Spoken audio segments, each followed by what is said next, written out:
In today's case study, we're going to focus in on an organization called Moveworks. So we're going to start right at Glassdoor, and at Glassdoor I always go right to the interviews section. And what I really look at is this section down here. We're really looking at this, what was the overall candidate's experience at this organization? So positive 42%, negative 51%, and neutral 7%. So I'm always going to look at companies that have more negative reviews than positive reviews. Then I'll just take a quick look at getting the interview. In this case, this is super positive, from recruiter to applied online to employee referral. This is a very, very nice mix of reviews. This is something that you'd want to see. And then difficulty around a 3.0, pretty standard. So if you're going on any Glassdoor review, you can just kind of scroll through from negative experience to positive experience to negative experience, etc. And I spend most of my time diving into the negative and neutral, but I'll also look at the positive experience because there can be some learnings in there. So what I did, instead of going through all these reviews one by one, which takes a long time, I high leveled it. And these were the specific items that came up for Moveworks. So poor interview process was hands down the number one negative item that came up. So overall bad candidate experience was mentioned multiple times. The cameras being turned off. This is a super, super negative item. Interviewers need to turn their cameras on and have their cameras on all the time. Lack of interviewer interaction and engagement, and part of that is having the cameras off. That was mentioned multiple times. Time management, from too long on the intros to shortened interviews, that was mentioned. A long process was mentioned just in terms of time, and too many interviews. Lack of professionalism was mentioned in a number of different ways. Overall interviewer role understanding, just too many interviews. I just mentioned that. Late to the interview. Interviewers can be late for any meeting, but not to an interview. And then just overall poor process. Recruiter items that came up. Ghosting, obviously very common. Not proactive in follow-up, very common. Lack of a personalized rejection, also very common. And then lack of organization, missed meetings, and one person noted an illegal question such as, where are you from? You cannot ask that question. It's totally illegal. Then just on the salary range, the most recent negative piece of feedback was that the candidate requested the salary range multiple times and the recruiter just ignored them or wouldn't answer the question. Then they noted that it's not on the job descriptions, and we'll talk about that in a moment.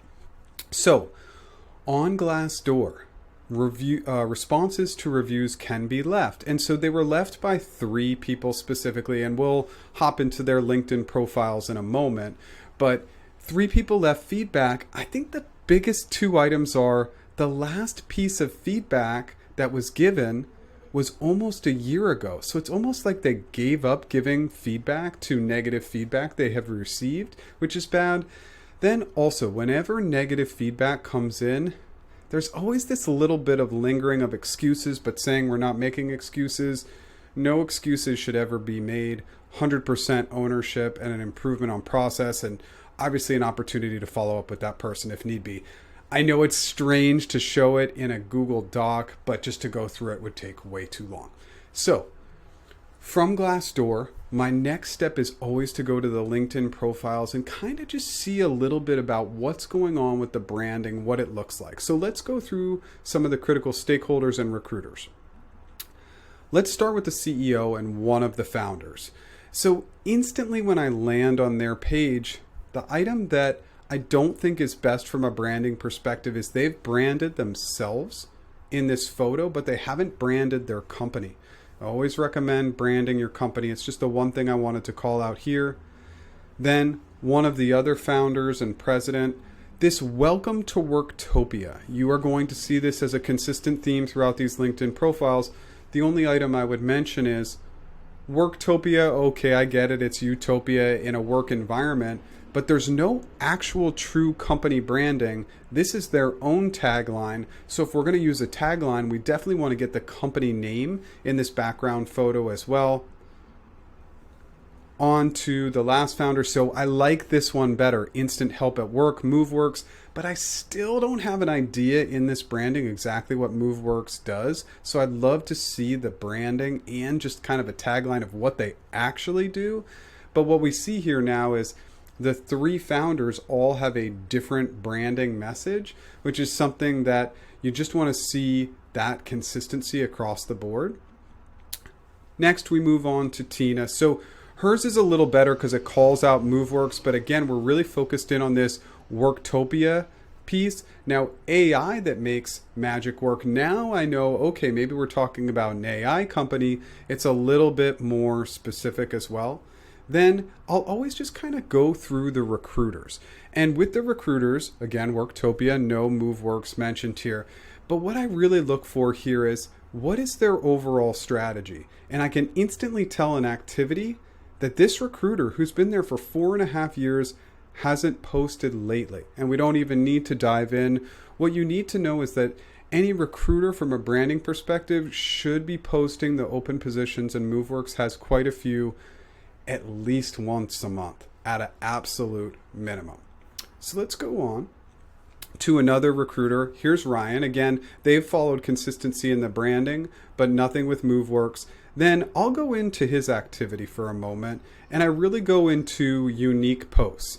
And so anybody can comment on anything, but look, the last post was a month ago, and then we kind of go, and it's like 1 month to 9 months. That's just a long time to not post as a recruiter.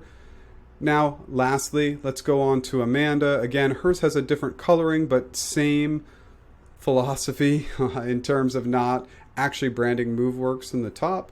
And then again, I'm just going to go into her activity as well. I'm going to go to her original post. So she put something out here 5 days ago, 1 week ago, 1 week ago. So this is a little bit more consistent in terms of posting. But what I'd really like to see is, I'd really like to see a little bit more on the job posting component. So we've done a little bit of a dive into LinkedIn and into Glassdoor. Let's take that last step. Let's take that last step of going specifically to the company website, and we're going to go right to their careers page. So I want to just quickly start on their careers page with their positions. So they've got a bunch of positions, and you can see they're kind of spread out, but they've got a lot of positions, definitely a lot of positions in California. So I took this first one and I clicked on it. So senior software engineer, core infrastructure, great role. So I kind of scroll through, and what I'm looking for is, when I get to the bottom, this is a California-based company posting a California-based role. The salary, the base salary range is a 100% requirement in 2023. It's missing.